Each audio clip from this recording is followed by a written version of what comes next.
सांस लेना भी कई बार बोझ लगता है। सुबह आंख खुलते ही कोल्हू के बैल की तरह हम कर्म प्रवाह में जुड़ जाते हैं। एक ही तरह के कर्म हम अनादि काल से कर रहे हैं, फिर भी उनका रहस्य ना हम जान पाते हैं और ना ही उनसे छुटकारा मिल पाता है।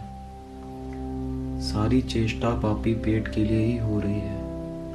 मौत से बचने के अनगिनत उपाय हम कर रहे हैं। काल के विषय में सोचता हूँ तो पहली घाटी पर ही मौन हो जाता हूँ। कितना सूक्ष्म और कितना व्यापक है काल। शब्द के प्राकट्य से पूर्व भी इसकी सत्ता है। छोटे तिनके से लेकर ब्रह्मा भी इसके मुख में समाया है। अनंत सृष्टियों को अनंत बार निगल चुका है, फिर भी भूखा का भूखा ही है। तीनों अवस्थाओं में हमें कोई अनिवर्चनीय शक्ति बलात् मृत्यु की ओर खींच रही है। सब जानते हुए भी, समर्थ होते हुए भी हम अनजान बन रहे हैं। शरीर और संसार दोनों का त्याग कर एक गहरी नींद की कामना होती है। धर्म अधर्म, विधि निषेध, जीव ईश्वर के झमेलों से कोसों दूर हो जाने का मन करता है। मन मन से भी दूर हो जाने का करता है।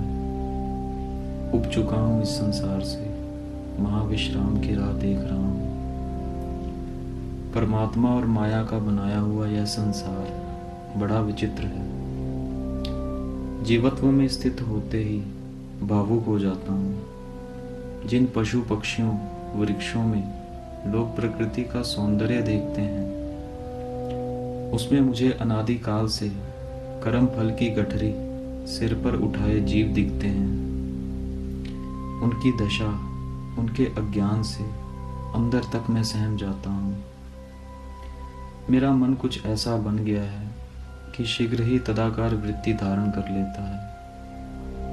देखते ही देखते उन मूक असहाय जीवों की वेदना अपने में भासने लगती है। मैं भी कभी ऐसी दशा में रहा होऊंगा। न जाने कितनी बार वृक्ष बना होऊंगा, कितनी बार कुत्ता बनकर अपमान की रोटी खाई होगी। इन बेचारे असहाय जीवों को देखकर मन ही मन ईश्वर से लड़ने लगता हूँ। उनकी सृष्टि और न्याय व्यवस्था पर प्रश्न चिन्ह लगा देता हूँ। कुछ समय उनसे बहस कर अंत में रंतिदेव की भांति सभी जीवों के दुख अपने पर लेने की प्रार्थना करता हूँ। अब थक चुका हूँ। यह माया में संसार दुखालय ही है। यहाँ दुख भी सुख का विचित्र रूप बनाकर सामने आता है। ज्ञात आत्मा के अतिरिक्त यहाँ कोई अपना नहीं है, कोई अपना नहीं है। जिन्हें कुछ विवेक प्राप्त है, उनकी बुद्धि की बलिहारी यही है कि शास्त्रों के कपट जाल में ना उलझकर सारग्राही बन के अपने आत्मा का उद्धार कर लें।